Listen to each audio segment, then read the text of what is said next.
If you like football and basketball news, if you love the NBA and the NFL, Ricky's Take is your podcast. He will share his own perspective on his episodes, like stats, debates, and fantasy. And for your own entertainment, he will share his life experiences. Welcome to Ricky's World.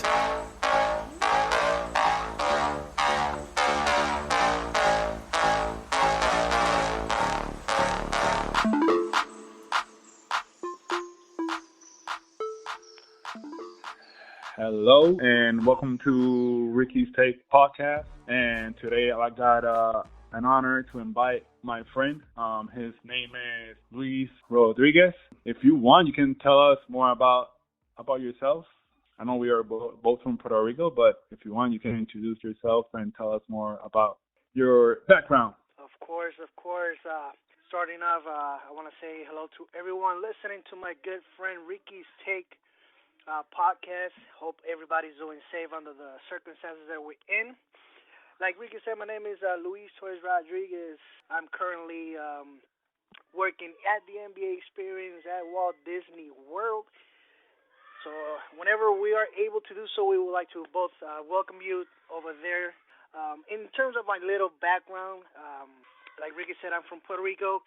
I've been a basketball coach since roughly, I would say, 12, 13 years, mostly coaching, youth and kids itself in terms of developing the talent in Puerto Rico. Moved as of 6 years ago and still, learning and obviously, getting myself updated so I can start coaching here at the States itself. So basically that will be my background in terms of basketball-wise. That's awesome, man. That's really awesome. So I'm gonna tell you first. My favorite team growing up, of course, was the Lakers, and then I actually started watching Kobe playing basketball, and then I fell in love with the game. That's why I actually played basketball just because I love Kobe Bryant. Unfortunately, he passed away this year. This year has been kind of. That was a big hit for us basketball-wise.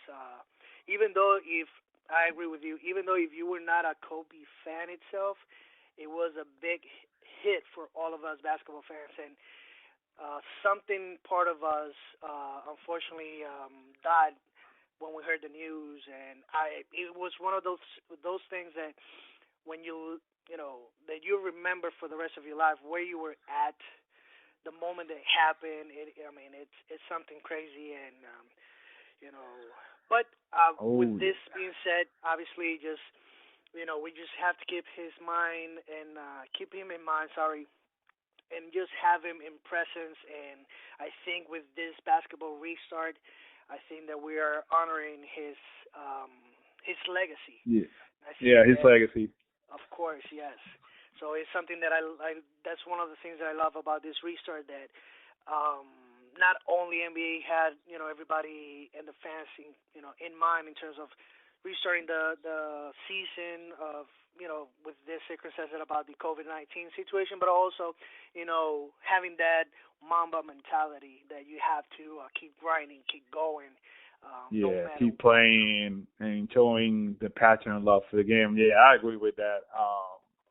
That's a nice take, and I agree with all you said right there.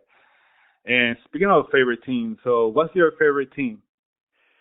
Well, I have to say, after 22 seasons, successful season, 5 championships, Hall of Fame players, still having Hall of Fame coach, my favorite team since 1999 has been the San Antonio Spurs. Probably is going to be a shock for a few fans over there, especially on big fans from Ricky's Take. But yeah, that's been my team since 1999. And it's like I said, it's something about the Spurs that draw me to be a big fan.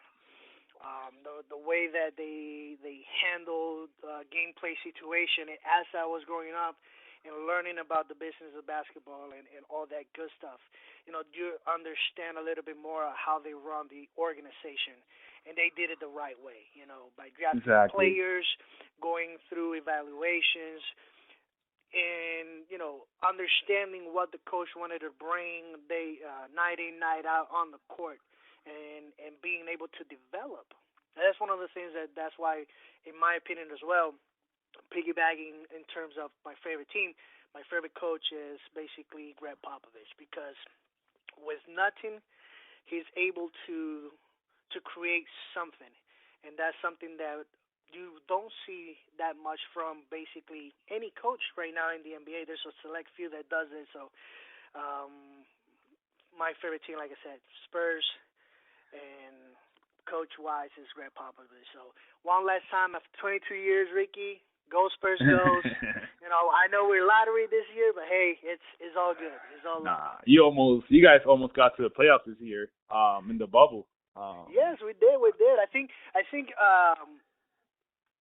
at first, everybody thought about the Spurs being basically just an invitation wise, but as the bubble restarted and all the games went through, we were kind of like serious about it, and you can see the attitude of Greg Popovich. He didn't have nothing planned in terms of qualifying for the playoffs or anything like that, but the players, with their drive, and making sure that what, if we're gonna be here at Walt Disney World and competing, let's compete for real. And we went until the last game, and fortunately we lost our last game. But hey, I'm looking forward to what the next season is gonna hold for us, and let's see what the next 22 years will bring for the San Antonio Spurs.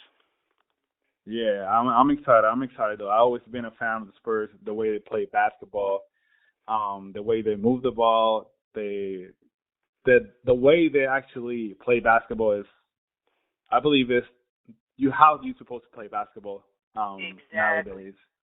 Yes, I I agree with agree. that. Yeah, and not only that, if you notice and follow in the history of at least the Spurs wise, you notice that the first, I would say roughly 10 to 12 years, when you spoke about the Spurs, you spoke about defense, and Pop was always predicated on defense. And being the coach that he is, and understanding how the game was evolving and where it turned to, something that was really critical, the offense started and ended with Tim Duncan. But if you remember, Exactly. I think it was the season of '08, '07 or '08. I believe it was '07 when the Spurs won the championship, sweeping the king back then, the young king. Oh Um, yeah, who I cannot think forget that was that? the start of the new Spurs, a more offensive oriented. And that's why I don't think the Spurs were able to bounce back championship wise, even though they went on the playoffs, but they were not able to go back on that championship run until 2014. It is because he was evolving the team itself to be more offensive oriented or anything like that. So I'm really excited, like I said, how they are going to be predicating their team now, how they're going to move forward with this new talent that they have right now. Already, ready.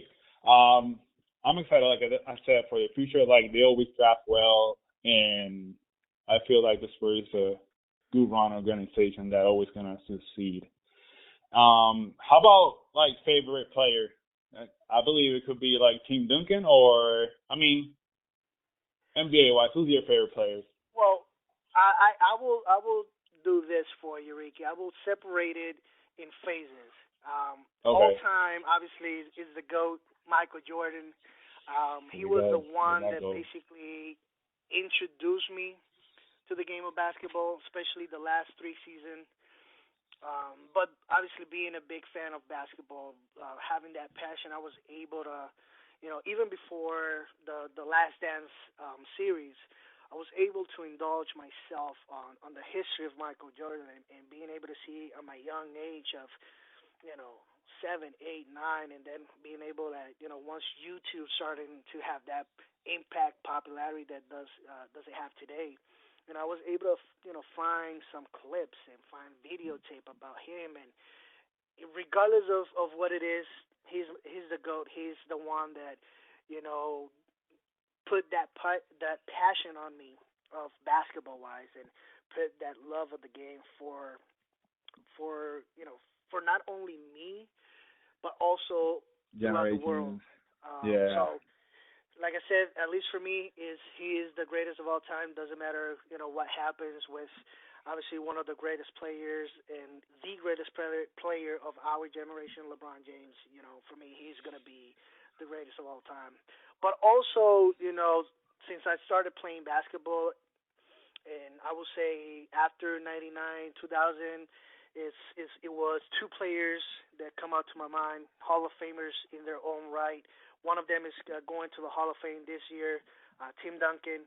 Second player, I would say 1A, 1B was Jason Kidd, and that's why when I play basketball, I always wore number 5 because of Jason Nice, Kidd, the way nice. that he was playing. I try to emulate my game behind Jason Kidd. Um, one of the greatest point guards um, in history behind, obviously, Isaiah Thomas, Magic Johnson. So those are my favorite players. Jordan, obviously, that's undisputable, but after Jordan is Tim Duncan and Jason Kidd. I thought about the GOAT conversation, but this could be a longer episode. That's why I decided not to talk about the GOAT conversation. Of course, LeBron James, but I don't want to go for the GOAT conversation right now. We can leave that for another episode. I promise you that much. But of course, my favorite players right now is, of course, I told you was Kobe Bryant, but right now it's LeBron James. The thing he does on and off the court is just simply amazing. But No, and like you said, Ricky, the things that he does, I don't think that it's going to be emulated, replicated. Probably is not going to happen again in 20, 30 years. It's, the way that he has taken himself with the body, and learning the game and going back on history. He everything that he has done it because he has learned from the history of the game. He appreciates, he respects the history of the game. And I think if you don't have that, especially at the professional level, you won't be able to succeed. That's why the longevity since 2003 all the way to now, the consistency that LeBron James has displayed. That's why I said, in our generation, he's the greatest of all time. History-wise, that's another topic for another day. but I agree with you. I mean, he's from our generation. He is the greatest of all time, without doubt. And when he decides to retire, it's gonna be for a sad day. For we had to LeBron fans, bring that conversation back again. Oh yes, I understand, buddy. Once he retires, that's true. I will defend my post, but it's something that we have to appreciate what he's doing right now, and we have to be thankful of the NBA for the bubble and to continue, not only LeBron James, but also all of the great players that we are right now having, and the way that they have planned all of this. Awesome.